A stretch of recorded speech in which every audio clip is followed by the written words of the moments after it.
اصل امت تو ہم ہیں کہ جہاں سب شامل ہے، سب کا اجماع ہے۔ پھر ایک اعتراض یہ بھی ہوتا ہے صاحب کہ اگر تم اتنے سچے ہو اور جب تم حق پر ہو، بھائی اتنے حق کا دعویٰ کرتے ہو، اور الحمدللہ ایسے دعویٰ کرتے ہیں کہ ہم کہتے ہیں بھائی ہم جنت میں جائیں گے، اور وہابی سے بولو کیا جی اس بارے میں آپ کا کیا خیال ہے، وہ تو اللہ ہی جانتا ہے، واللہ عالم۔ لیکن ہمارے یہاں کے گناہگار بھی سنی ہوتا ہے نا، سب لوگ کیوں میاں گناہ کرتے ہو، ارے بھائی چھوڑ یار میرے گناہ کو مت دیکھ، رسول اللہ کا امت ہی حضور بخشوا لیں گے، جنت میں ہی جاؤں گا، یعنی اس کو جنت میں جانے کا یقین ہے۔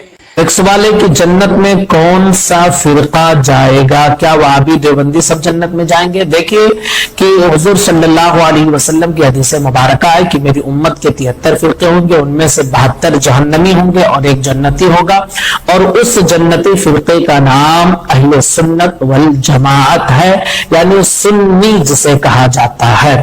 تو جو اہل سنت والجماعت کے راستے سے ہٹا ہوا ہے، جسے دیوبندی، وہابی، اس طرح کے جو شیعہ یا اہل سنت والجماعت کے مذہب سے ہٹے ہوئے ہیں، تو یہ جنت میں داخل نہیں ہوں گے۔ اپنے آپ کو یقینی طور پر جنتی مانے، آقا فرماتے ہیں میں محمد اعلان کرتا ہوں کہ وہ جہنم میں جائے گا۔ یاد رکھنا، اپنے آپ کو حتمی اور یقینی طور پہ کبھی جنتی مت سمجھو، امید بھی کرو، خوف بھی کرو۔ خوف اور امید کے درمیان کی کیفیت کا نام ایمان ہے۔ اس لیے یہ بھی یاد رکھنا، اگر اللہ اکبر ہزاروں سال کا عابد جب جہنمی ہو سکتا ہے، معلم الملائکہ کہلانے والا اللہ اکبر جب جہنم کا کتا بن سکتا ہے، تو میری اور آپ کی اوقات کیا ہے؟ ہمارا تو وضو بھی درست ہے کہ نہیں، ہمارا تو غسل بھی درست ہے کہ نہیں، ہمیں کلمے کے ترجمے بھی یاد ہے کہ نہیں، ہمیں صحیح قرآن پڑھنا بھی آتا ہے کہ نہیں؟ بتاؤ اپنا کیا حال ہوگا؟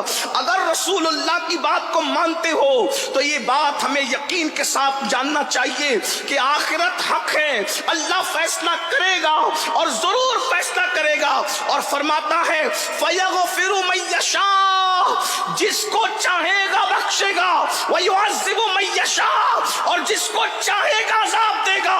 وہاں کسی کا کچھ نہیں چلنے والا۔ یہ باتیں بتائی نہیں جاتی، نظر لگ جاتی ہے۔